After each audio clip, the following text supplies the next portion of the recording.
um, in the growth of American businesses, especially as more people began to get um, electrical items in their homes. Okay, now if we zoom back here and take a look at the introduction, we see that the 1920s seemed like a pretty good time. From 1920 to 1929, America had 40% of the world's wealth. That's a little under half of all of the wealth in the world. And for average people per year, their income rose about 35%. That's not so bad. In fact, I think a lot of people would like to see that kind of thing today.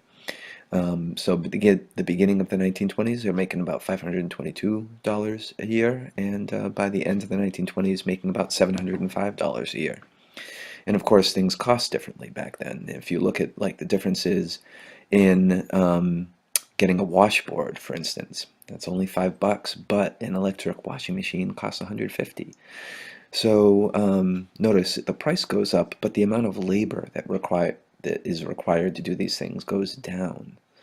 Okay, and that has a big impact on American life, and so does the impact of advertising. Your book gives you an example of like many businesses that decided to reach out in magazines or billboards or on the radio in order to influence people. So this is true of Listerine, as your book gives you an example here, but it's also true of some other um, uh, advertisements as well. And this is one here for light bulbs. Okay, clearly you can see how much better that is, and of course the important point, it costs less. Okay, I have here a website that has um, many different ads from all over American history, and these are home appliances. We have here an advertisement for a refrigerator. The food he eats is the man he'll be. Clearly, if you want men, you want him to eat food out of a all steel refrigerator. And GE, which of course was an electric company at the time, said that more than 350,000 homes are already enjoying this. So of course you want to go along with them.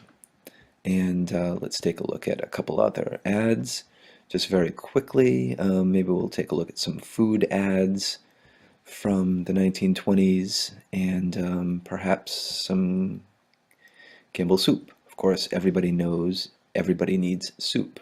So the Campbell's vegetable soup is 12 cents a can. And there you go.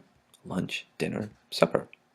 The difference between dinner and supper, you figure it out.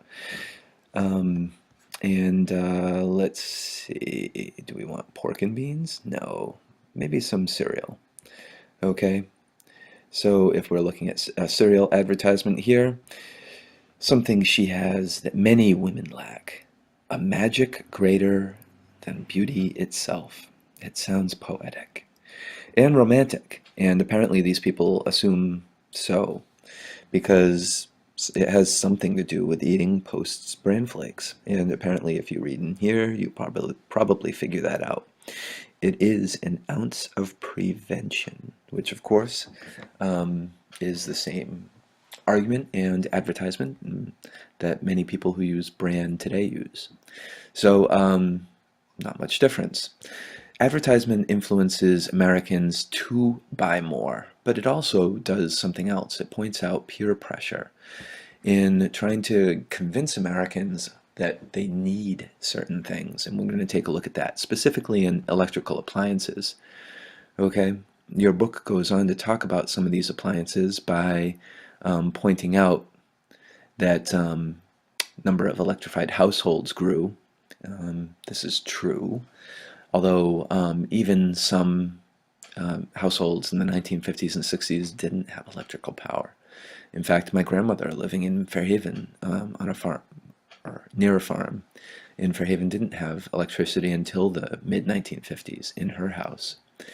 So a lot of people couldn't afford these things yet. And there is, of course, the problem that's associated with buying all of these goods, and that is credit. Okay? In order to get most Americans who are making between $500 and $700 a year to spend a lot of money on different goods and services that they themselves were making in many of the factories, um, you had to consider, mass producing a lot of these goods. Um, the average factory worker was making 50% more at the end of the decade than it had started. A lot of that was due to the assembly line and new machines that helped make goods. But a lot just comes on credit. A lot of people buying things with a dollar down and a dollar forever, making it easy to purchase things on installment. Okay? Um, and you could buy goods over an extended period. Enjoy while you pay. It almost seems like, the slogans of having credit cards today, and that is that credit is something you don't need cash for. But if you do not pay it, of course, with interest, you owe a great deal more. And that becomes a problem for many Americans in the 1920s. Okay? This becomes a paradox, okay, for this period, because we know that something does possibly go wrong with the nation's economy. And that is, of course, the stock market crash in 1929. So if so many Americans were making more money, and if the president stands for limited business, like he doesn't want the government involved in business, where did it go so wrong?